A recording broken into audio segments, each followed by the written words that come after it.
Good evening, Goblin fans. Basketball season is upon us, and I have in the studio with me today the legendary Coach Stahler here to give us a little bit of insight into our Goblin basketball team. So, Coach, last year you had a pretty good team, really strong seniors. So, what are you doing this year to kind of make up for that loss of talent and leadership? Well, we have a lot of guys that played quite a bit last year, and we feel like we have a good core coming back, and we're really excited about it. We did lose some good seniors, and they were really good for the program and did everything we asked them to do. And it always hurts each year when you lose your seniors, but we're extremely excited about the personnel we have this year. Well, that's good. Speaking about your personnel, who are some of the guys we're going to want to keep an eye on this year? Well, we have three seniors, so we're relatively a young squad again this year. Three seniors are Ethan Edwards, double 30 Bryce Bonds, is that what you call it? Yes, licensed to thrill. And Julia Scott. They're our three seniors, and they've been providing really good leadership for us in off season, and then we've got a really big junior class and some good sophomores with a real nice future. Well, that's good. So, what are your expectations as a whole for the team? Well, we expect to compete for a conference championship. We expect to make a run in the district tournament. We feel like we have the personnel back to be able to do that. But right now, I think you just got to take it day to day and just try to get better each day. And that's kind of the focus we have is improving and being better today than what we were yesterday, and that one day at a time. Is there anything specific you and Coach Corkins are doing to prepare for Tuesday's season opener? Well, it's real difficult to do a lot at this point because it's everyone's first game. So you don't have a lot of scouting on your opponent. But we're making some phone calls, and we're trying to get some old video of our opponent on Tuesday. And it's going to be a difficult opponent. It's 7A West team, or 6A now, I guess, Bentonville West. And they're going to bring a lot to the table. We've already got a little bit of scout report on them. And they play really hard, and they shoot the three real well. So we're starting to prepare and practice a little bit for that first opponent. Well, that's good. So football looked completely different this year. Everybody wearing masks in the stands, limiting the occupancy.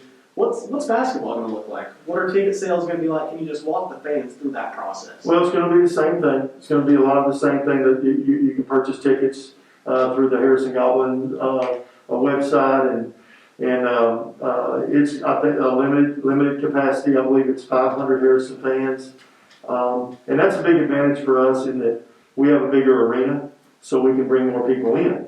If you have a smaller gym, then there's lesser people that you can have in. So we can still have 500 people, and I think our opponents are allowed 100. Okay. And all the fans will be wearing masks unless they're eating something from the concession stand, which will be open.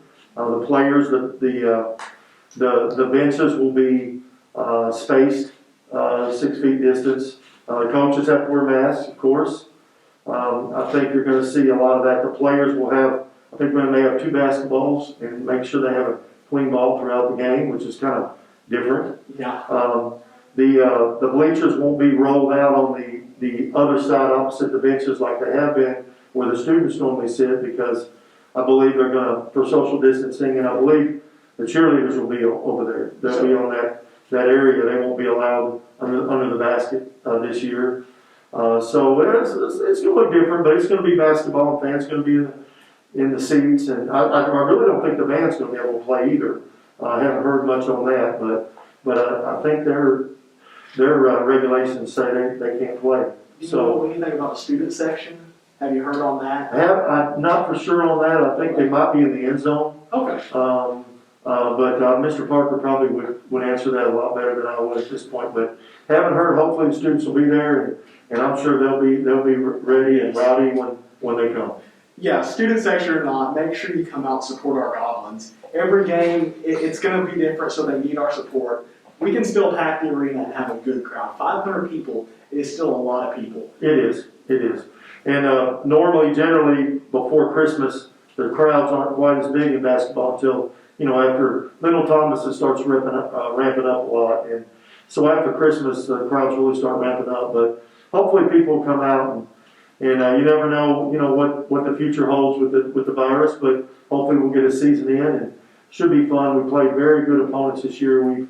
They did away with our tournaments. We don't have the Willard tournament, or we're supposed to go to Rogers Heritage this year, and then the Little Thomas. We don't have any of those, so we had to pick up some games, and we picked up pretty much most of the 7A West schools, Fayetteville, Harbor, Bentonville West, Heritage, and Springdale. So the schedule's very difficult, should be fun, should be entertaining, so I urge everybody come out and Yes. support the Goblins. Definitely come to the games in person if you can.